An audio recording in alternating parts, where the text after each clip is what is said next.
அஸ்ஸலாமு அலைக்கும் வரஹ்மத்துல்லாஹி வபரகாத்துஹு.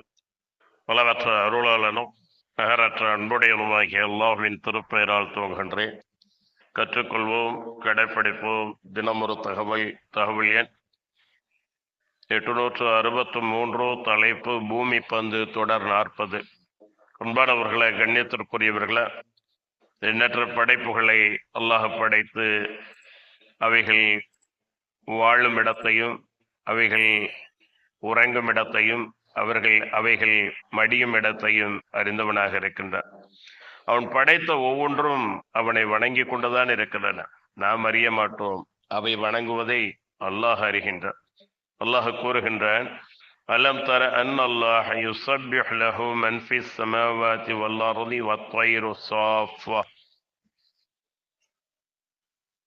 குல்லுன் கத் அலிம ஸலாத்தஹு வ தஸ்பீஹஹு வல்லாஹு அலீமும் பிமா யஃபஅலூன். நபியே, நீர் பார்க்கவில்லையா? வானங்களிலும் பூமியிலும் உள்ளவையும் பறவைகள் விண்ணில் தங்கள் இறக்கைகளை விரித்து பறந்த வண்ணமாக நிச்சயமாக அல்லாஹ்வை தஸ்பீஹ் செய்து துதிக்கின்றன. ஒவ்வொன்றும் தன் தொழுகையையும் அல்லாஹ்வை தஸ்பீஹ் செய்யும் வழியையும் திட்டமாக அறிந்தே இருக்கிறது. அல்லாஹ்வும் அவை செய்பவற்றை நன்கறிந்திருக்கின்றார். 24வது அத்தியாயத்தின் 41வது வசனம். ஆக படைத்தவைகள் அனைத்தும் அவனை துதி செய்து கொண்டும் அவனை வணங்கி கொண்டும் இருக்கின்றன. மனிதர்களாகி நாம் அவனுக்கு மாறு செய்து கொண்டிருக்கின்றோம். அல்லாஹ் அவனுக்கு நன்றி செலுத்தி அவனை வணங்கக்கூடிய நல்லடியார்களாக நம் அனைவரையும் ஆக்கி வரல வேண்டும். அன்பானவர்களே, கண்ணியத்திற்குரியவர்களே, அர் ரஹ்மானுடைய அளவற்ற அருளாளனுடைய அவனுடைய அருளுக்கு அளவே இல்லை இல்லையா?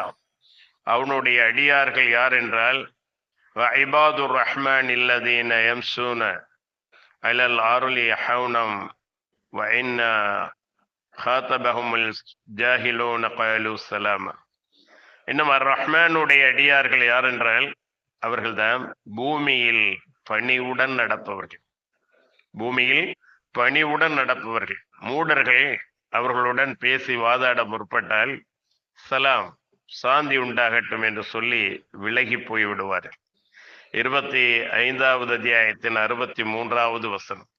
இபாதுர் ரஹ்மானுடைய பண்புகளிலே ஒன்றாக இதை அல்லாஹ் கூறுகின்றார்.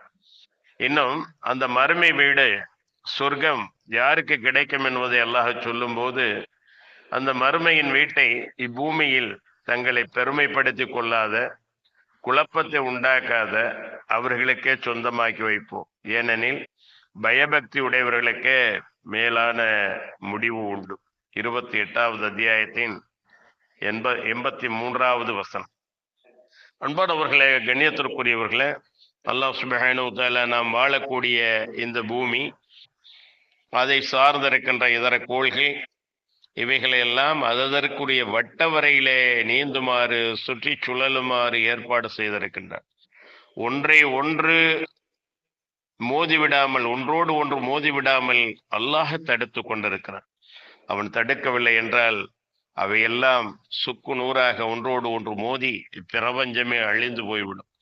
அல்லாஹ் கூறுகின்றான், இன்னல்லாஹ யும்சிகு ஸமாவாதி வல் அர்ல அன் தஸூலா வல இன் ஸாலதா இன் அம்ஸகஹுமா மின் அஹதின் மின் பஅதிஹி இன்னஹு கான ஹலீமன் கஃபூரா.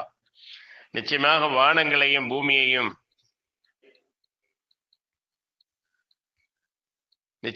வானங்களும் பூமியும் அவை இரண்டும் விலகிவிடாதவாறு நிச்சயமாக அல்லாஹ்வே அதை தடுத்து கொண்டிருக்கின்றார். அவை இரண்டும் விலகுமாயின் அதற்கு பிறகு வேறெவரும் அவ்விரண்டையும் தடுத்து நிறுத்த முடியாது. நிச்சயமாக அவன் பொறுமையுடையவன், மிக மன்னிப்பவன். 35வது அத்தியாயத்தின் 41வது வசனம். அல்லாஹுடைய கோபத்திற்கு ஆளாகாமல் அவனுடைய அருளுக்கும் மன்னிப்புக்கும் உரியவர்களாக நாம் பூமியிலே வாழ வேண்டும். அவன் வழங்கி இருக்கின்ற அருக்கொடைகள் அத்தனையும் அனுபவித்துக் கொண்டு அவனுக்கு மாறு செய்யக்கூடியவர்களாக நாம் இருக்கக்கூடாது. நிச்சயமாக வானங்களையும் பூமியையும் படைப்பது மனிதர்களை படைப்பதை விட மிகவும் பெரிதாகும். அந்த வானங்களை பூமியை இவ்வளவு பிரம்மாண்டங்களை படைத்திருக்கிறனா மனிதர்களை படைத்து திரும்ப அவர்களை எழுப்ப சக்தியற்றவரா என்று அல்லாஹ் கேட்கிறான்.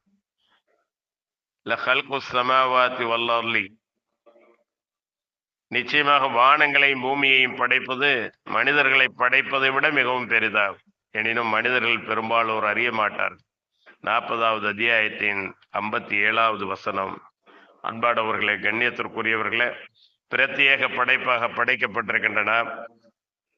அல்லாஹுவை வணங்கி வழிபடக்கூடியவர்களாக, சிந்தித்து செயல்படக்கூடியவர்களாக, இம்மை மறுமை வெற்றியை அடையக்கூடியவர்களாக வல்ல அல்லாஹ் நம்மை ஆக்கியுள்ள வேண்டும். இன்னும் வரும் இன்ஷா அல்லாஹ்.